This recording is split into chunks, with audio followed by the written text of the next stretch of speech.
The following is a special presentation from the Lawrence Kids Foundation, preventing child sexual abuse and helping survivors heal.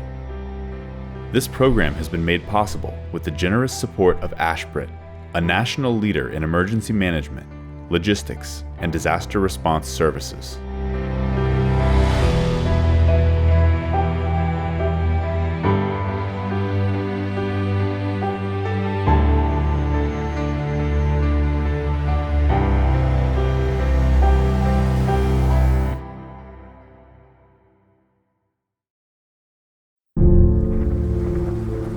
The National Hurricane Center is watching a tropical depression that has formed about 130 nautical miles south of Cozumel, Mexico.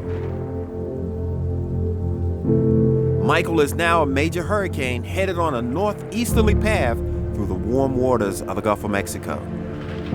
Just hours from landfall, Michael is the strongest storm on record ever to strike this area. Residents in parts of Bay, Gulf, and Wakulla counties are under mandatory evacuation orders.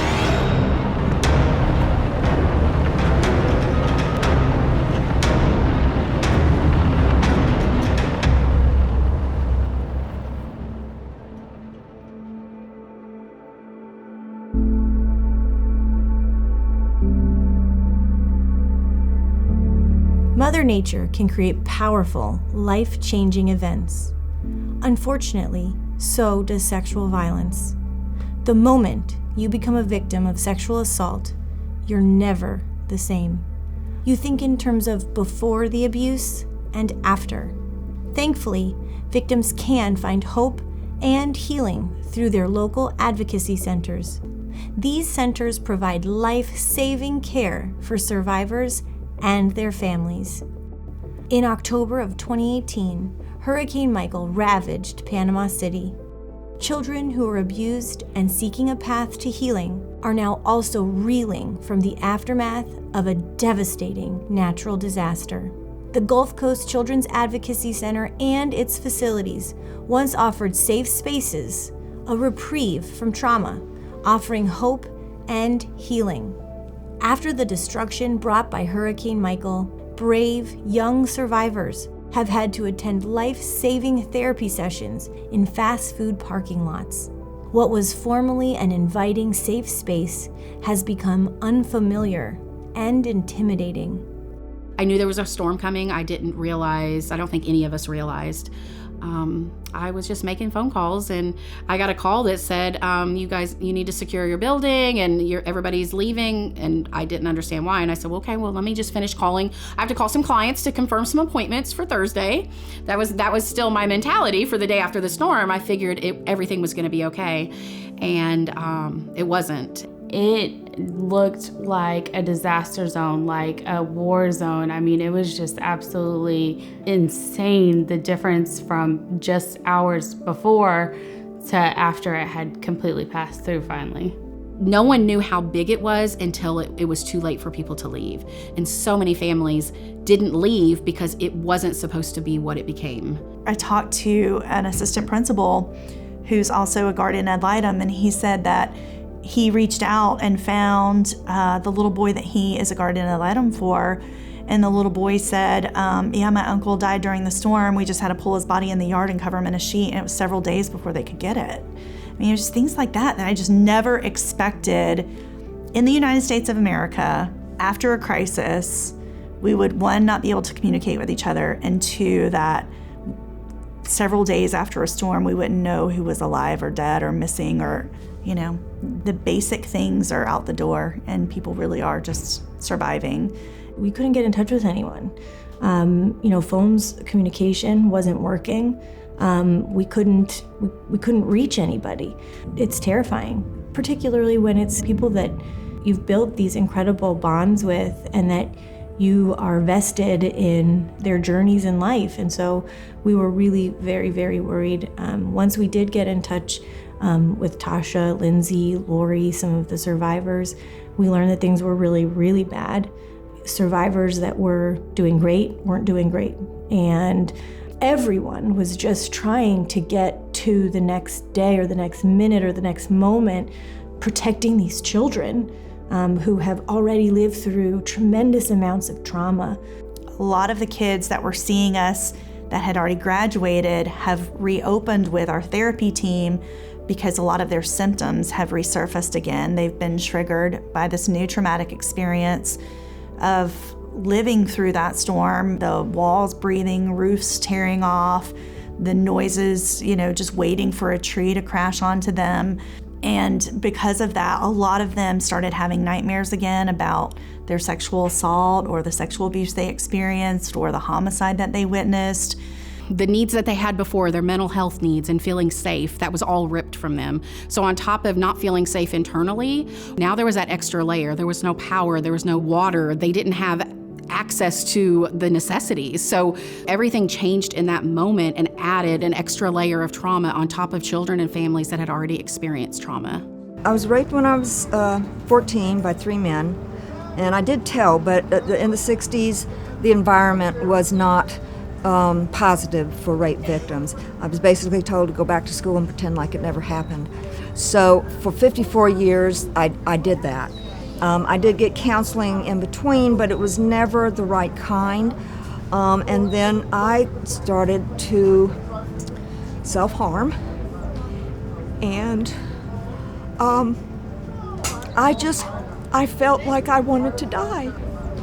And I knew that I needed to do something to be there for my family and for my daughter until my time came around naturally. I have really begun to heal. It was much better before the storm. Before the storm hit, I was really starting to take my life back.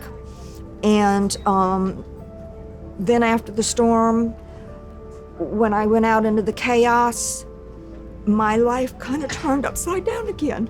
For one of the girls in particular, it was really hard for her. She already has anxiety and PTSD due to what happened to her. And there were helicopters coming over, bringing in relief, and they were just so big and loud. Like, she would sit on the couch and just curl up in the fetal position. And it was really hard as a parent to watch that and not be able to do anything about it. So it definitely reopened a lot of wounds and just kind of like dug into us just that much more. We got together as a team of therapists, and we knew that regardless of where we were going to be, that we were the sense of safety that our families and children needed. We did whatever we could to bring that, and sometimes it wasn't the best atmosphere, but when you're there with that child and that survivor and that family, like, your presence is what's bringing that. So sometimes everything around us may be chaos, but we were bringing that there, we were grounding them, and we were letting them know that they were going to be okay, and we were on this journey with them. It's really devastating to sit and look at like what they're having to go through and to see, I mean, we're so many months after the storm, like how bad it is. I mean, this is 6 months later, and you've got therapists that don't have homes, their centers are destroyed. So I'm surprised that it's this bad. Still, really. How are you guys doing? I mean, just like, because you're the fixers, you're always the fixers, but like, you also have to fix and take care of your own life, like your homes and your things and moving things around so that everybody else feels okay. How's that going? Well, it's been hard. There was, I thought there was one day when I went over to the other, to our building and to get something, and I walked in my therapy room and the ceiling was collapsed and it was like just water pouring in, and I just looked at it and I was like, because I am a fixer, so that this has been the hardest thing for me, is when there's a problem, I fix it. Well, I haven't been able to fix it. Well, can you tell us, what can we do to make things better here? Like, what can we do? What can we do? Well, you guys being here, it's very special. And what do you need the most? I need my roof. People who were farther along in their healing journey, or adults, now were suffering with some PTSD and some really, really serious issues, and they had no place to go to provide those services.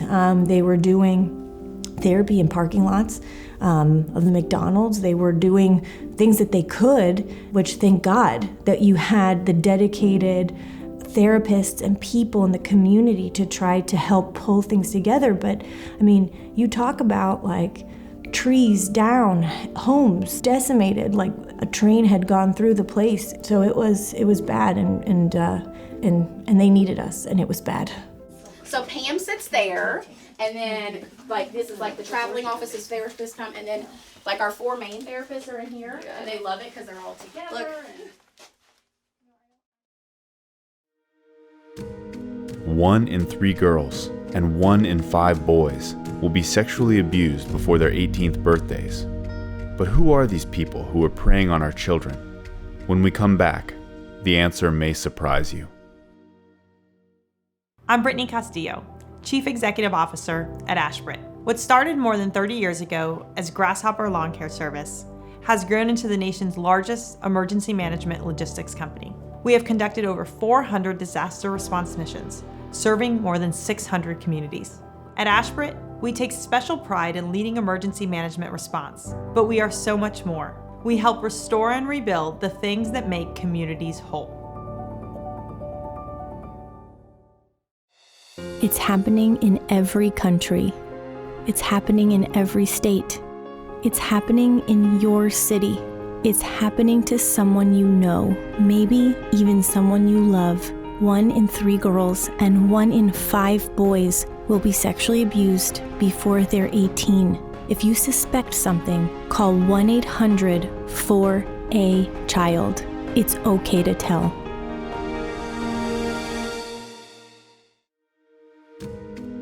"90% of the time a child is sexually abused, the perpetrator is someone they and their parents know and trust."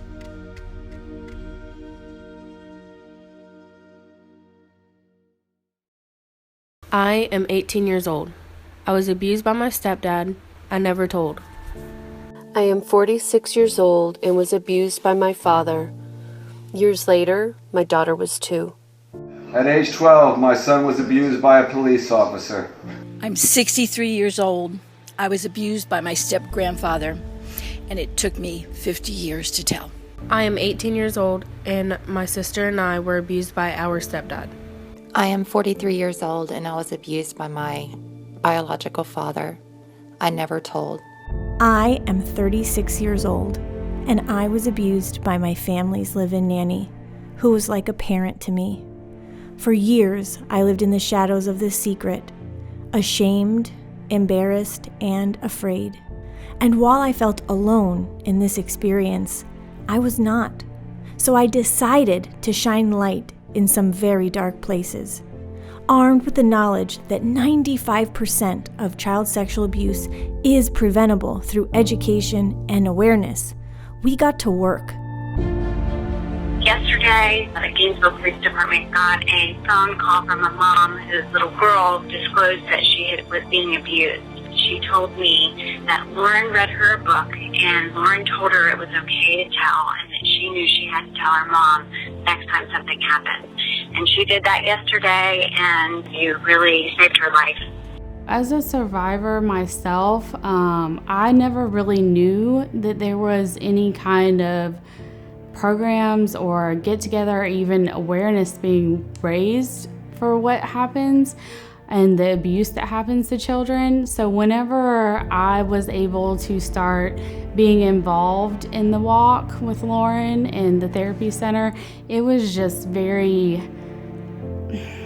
opening and just freeing to be able to get with so many people that were in so much support of us and what had happened to us, and the fact that that is something that opens the conversation.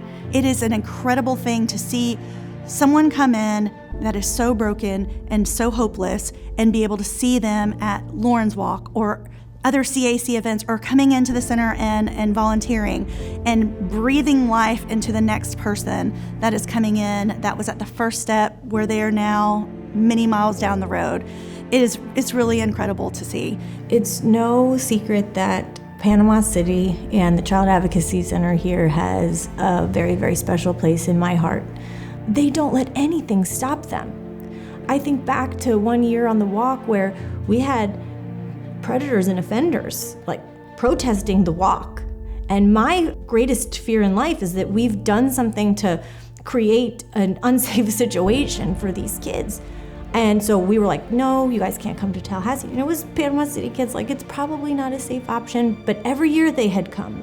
Well, they weren't gonna take that lying down, and so they created Tutus for Tally, and they paid and raised money to have a bus, and they sold bracelets at the Sonic, and they raised this money, and they were like, we're going, and we're gonna make noisemakers, and we're going to shake them up, not the other way around. And I think that when you hear the people that are always the people to bring people up, down, you almost don't know what to do, right? Because it's like they're always the people that are up, and they're the people who give you your up, but they were down, and they were down hard.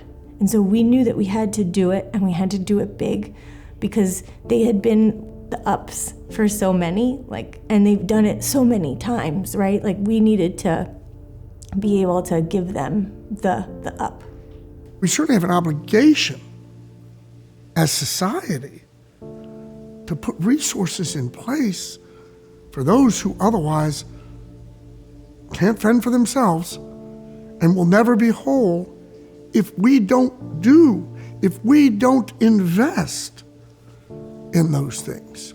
And we had our dinner, our annual Lawrence Kids Celebrity Golf Classic and Call of the Game dinner. One of our board members said, and I'm in for $100,000. We will get this done, and I will help lead the job. And that was Randy Perkins from Ashbridge. And $860,000 later, he and his family put on the table, sparing no expense for anything. When I was asked if we would participate in this project, clearly it's always a yes on whatever the ask is, but when I really got to know exactly what the project was, what the center was, the fact that it was destroyed after the hurricane, that they were providing services out of parking lots of McDonald's and other, and wherever they could find a place to set up.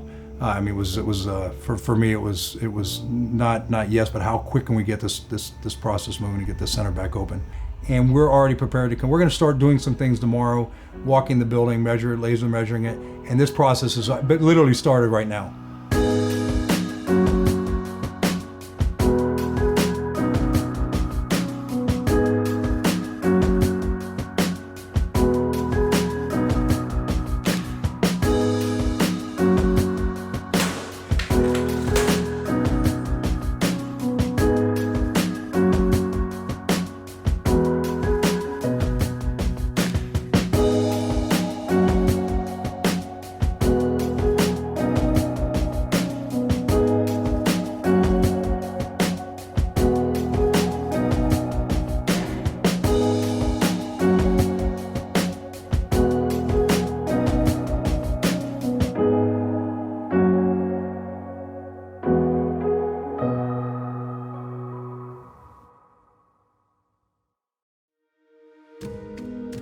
During COVID-19, the FBI issued warnings of increased risks for children to be sexually solicited online.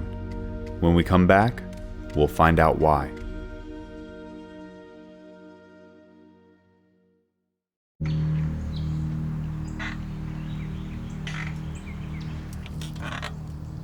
Sometimes I use my mom's iPad. That's where I met my friend Shelly, and she invited me to meet her at the park so we can go see her new puppy.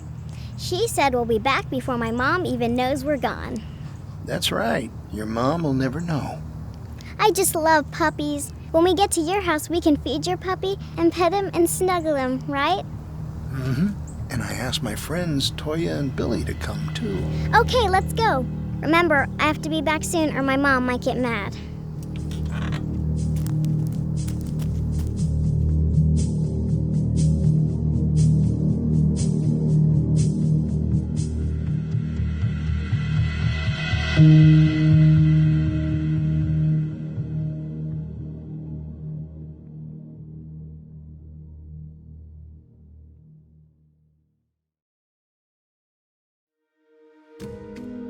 1 in 5 children who touch a digital device will be sexually solicited online. During COVID, reports of digital child sexual exploitation increased by 30%.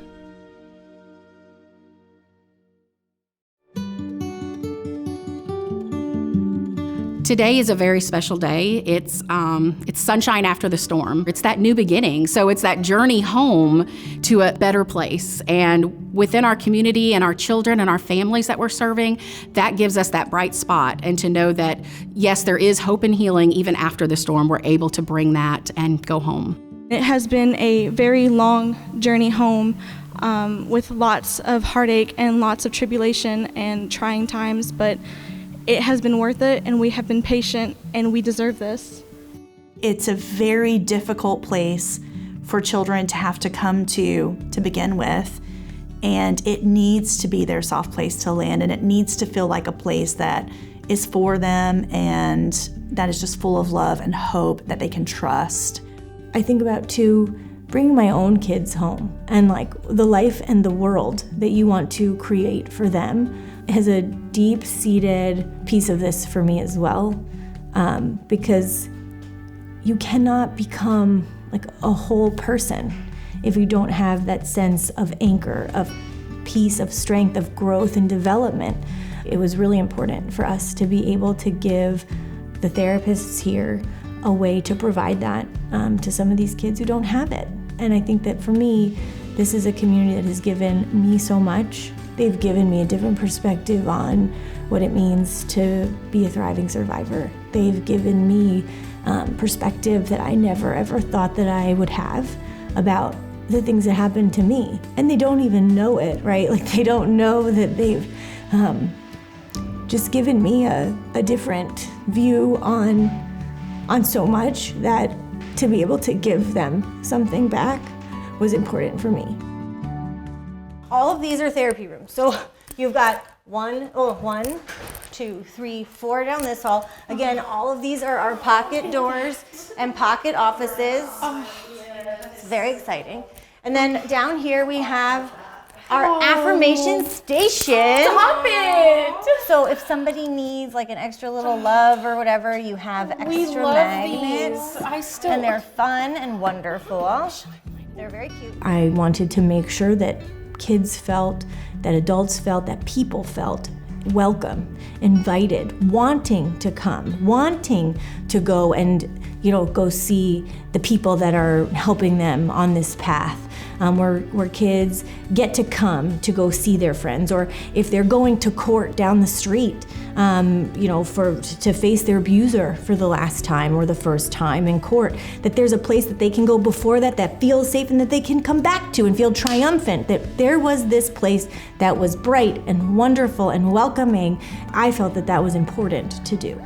And I would do it again, and I would, as crazy as this was, we've done it before, I would do it again in a heartbeat. My head hurts. Everything's so great. But there's more. I know. It's like hurting. And now we're going towards and more storage. Yeah. This is more. How did you guys create more storage? Yeah, more storage. This is all more storage. Here's I don't even remember. Well, this was the terrible hallway. It's such a selfless thing. It would have been so easy to say, I feel really bad for all of them in Panama City for what they're going through. I'm praying for them. I'm sending our thoughts. But they've put numerous resources and leaned on their strongest donors to invest here, and then spent all of the time for the smallest of details. Lauren even made some of the frames herself. It really is, there are no words to say the gratitude that I feel. I'm just so thankful for this space, and it will be here for generations. It is ours. It is our community's. It'll be a place that I don't have to worry about in the future. But there is more. Are you okay? Are you just? I'm just like, my brain hurts. No, there's more fun things. I just feel like it's. We have Lindsay's office. We have a therapy room to show you. So you'll have 8 of these. They're so perfect. Yeah. So these are, We were, and you know, they're soundproof. Like before, you know how you could kind of hear over. Now they're all like. We can't hear what's You happening. can't hear whatever is happening in the other room. Private? Yes. Safe? Yes. So then this place symbolizes triumph over adversity. That no matter what happens, no matter what roadblocks are put in your way, that no matter how hard things may seem and how dire the straits and how terrible the circumstances, that you can overcome. I come here to get the tools. I come here to get the encouragement. I come here for people to tell me that I'm moving forward, because I don't always have the confidence in myself to believe that I am moving forward. I know that if I had not been coming here the 2 years before the storm, that I would have been, I don't know what I would have ended up doing. So don't wait. Talk, find someplace, talk to somebody. Don't hold it in.